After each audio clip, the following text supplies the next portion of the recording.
At the request of the author for this letter, I'm changing a few of the identifiers.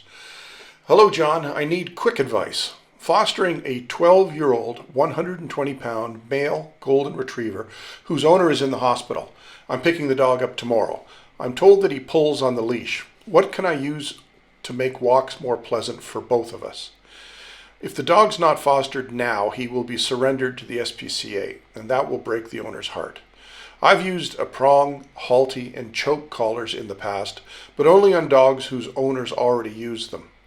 Alternatively, I can take him in the yard on a leash just to do his business and forget about walking him until the owner's ready to bring him home.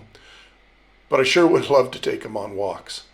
Thanks for much. I think that means thanks very much.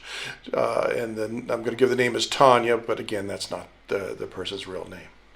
Well, on the surface, this seems simple enough, but it's not really. You have to take into account here that this dog is morbidly obese. A retriever, an adult male retriever is on average 80 pounds. Properly bred male retriever. A female is going to be 60 to 80. So this is a male, and he's 120 pounds. He is, he's a third again his body weight, half again his body weight. That's a lot.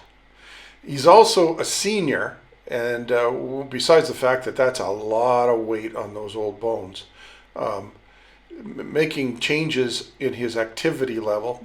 Because I guess I'm curious here. You want to take him for a walk. You hear he pulls. I'm surprised he pulls because I don't know how hard he could pull. He's that old and he's that obese. But if he's used to going, I think I would get a little creative here. Now I'd probably begin with contacting. You say you're fostering and take it through the SPCA because you say he's going to be otherwise surrendered to the SPCA. I don't know who's paying for vet bills here, but he should go to the vet and have a quick medical to make sure that, depending on how long you're going to be keeping him here, that you can change his activity level and see if you can get him on the right track while the owner themselves are recovering. You mentioned you used prongs and halties and choke chains in the past on dogs. I don't think your goal here is to teach him to walk on a loose leash. That's a long journey, and while I'm not a particular fan of any of those tools that you mentioned, they are just tools, like your veterinarian scalpel is a tool. So it's more the fool at the end of the tool, but there's a way of introducing things, and I guess there's a way of justifying why they should even be used in the first place. Would need to be examined in this case. You know what I would do with this guy is, one, I would find out what he's eating. You can get some input from the vet. I'm leery of veterinarian opinions on nutrition. They tend to sell foods that have like unbelievably expensive price points for what you're getting, and they don't themselves get a lot of training unless it's the pet food company giving them the information. So the typical diet foods typically just have a lot more beet pulp or something in it and charge quite a bit more. If he's on a food that is age appropriate for him, and you want him to lose weight, here's just a general rule of thumb. And you can check with the vet on this, but again, you've got to find out how much where the vet's getting their information. But if you were to weigh out a third of a cup of that food, and it came to, let's say, 4 ounces, I would remove 4 ounces, and I would add 4 ounces of pumpkin pie filler, not the type that has sugar in it, but it's just basically fiber. Dogs, for some reason, really like the taste of it too, and mix it up there so that this old boy has a sense of fullness still, but he's not getting the same amount of calories. So that'd be the nutrition end I'd be working on. On the activity end, I would start realizing that whoever's been taking him on walks has fallen into this trap that walks are exercise. I know that's not a common thought in the dog world. But seriously, I mean, how many people do you know walking a dog could run half a block and not have a heart attack? So it's no wonder that our dogs are obese, overweight in North America, because we think we're exercising them and they really aren't. So one of the other things, a bunch of things I would do with this guy. I would just get him moving, at a trot if I could, and you can talk to the vet as far as what pace they think. But again, I don't think that's something that I think vets have opinions on it. But I would really like to find out why they tell us what they do when it comes to areas they're not actually trained in, so that we can do a little extra follow-up. But instead of feeding this old boy in a bowl, I would take him out to the backyard with a cup of coffee. And I would just drop at my feet his kibble mixed up with that pumpkin pie filter, and I'd say, hey, it's Easter, there's your eggs, go find the Easter eggs, have a cup of coffee. And as the days go by, you'll see his enthusiasm get greater, because he gets to use his nose, and this really makes a big difference to a lot of dogs. And you'll just increase the spread until you're just shooting it all through the yard there, and you're having a cup of coffee and he's going, found one, found one, found one. You get him moving a little bit.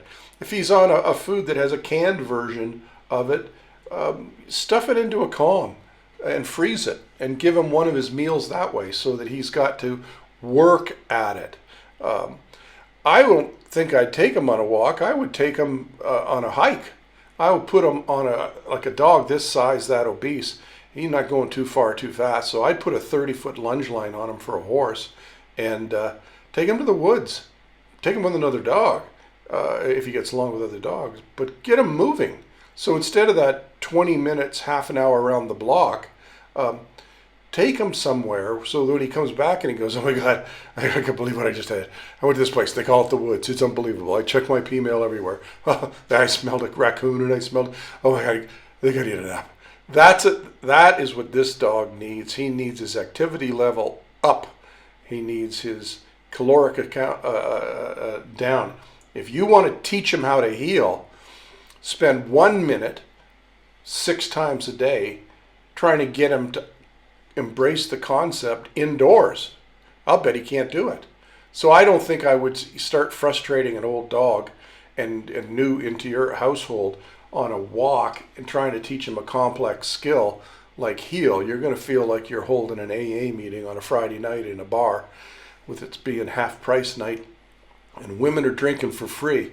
There's not going to be a lot of focus on learning any lessons. You're just basically going to get pulled from sniff post to sniff post, which I do want him to do. I think that's a nice way for a dog to connect with being a dog. But I think he needs to be moving at a trot, jogging from spot to spot. And it's hard for a dog to do that on a lead. But if he's just dragging a 30-foot line around, if you're worried, put 60 feet on him.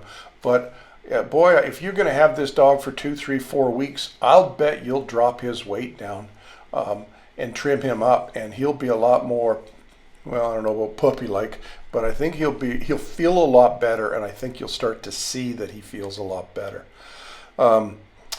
If you're worried about him dragging a long line because all of a sudden he gets all Speedy Gonzalez on you and you're worried about it wrapping around something, you go down to a hardware store. A lot of them sell bungee cord by the foot, and buy an O-ring and a snap, a good quality snap, and tie them to both ends. You have to tie them using a knot that is specifically for bungee material. Just look it up on the internet. It's a simple knot, but it's not the same as a regular knot, which will come loose. So now he's got a 6-foot shock absorber attached to a broad flat collar, or even a harness for his wood, his hunting in the woods type thing, and then attach the 30 or the 60 to the shock absorber section, and then you've got a little bit more. You've got that resistance if he does end up with a hard stop. As I mentioned, another way is having a second dog. On outings, sometimes that is stimulating to them. If he's got any fetch in him at all, as a retriever, that's another activity that you could do. I don't know whether you get 20 minutes out of him, but I'd build up to that. I'd always leave him wanting a little bit more, a little bit before he kind of went, oh, he's just, I can't. I'd love to, but I just can't take it any further. Then you stop a little earlier than that, and you build his endurance up. You're gonna find his endurance increases at a pace that's eye-opening. Dogs get into shape faster than human beings do. Boy, I wish I knew their secret. Play tug of war with them. Get him on a tug and start getting him moving and growling and, it's a chuckle growl that they're having fun. And then teaching him to leave it if you want and play that some more. If he's a swimming retriever, get him to swim. But check his medical records first because he's not your dog. And make sure that he's not, he doesn't have seizures.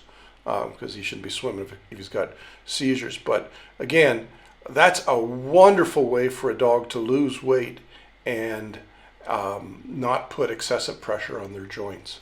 And then if they do need medical intervention down the road, it's less if they've got good muscle buildup in those areas, but they recover from surgical procedures a lot quicker because of the swimming they did beforehand, and because they can return to swimming a lot faster than they could return to road work. So that's what I would be doing with them. I wouldn't be worried about prong collars and halties and chokers and teaching him how to walk. I'd put, let's call his time fostering with you his spa time, where he's going to get himself into a little bit better shape. And you'll see that won't just impact his body, it'll impact his mind. It'll be a wonderful gift for him and a wonderful gift for the owner when they get out of the hospital. If you find that any of the many free resources I provide companion dog owners via the Ask the Dog Guy YouTube channel or website have informed you, saved you time, and perhaps even saved you a little money, please buy me a coffee.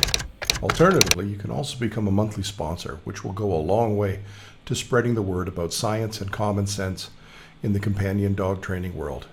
You can find details in the notes. Many thanks.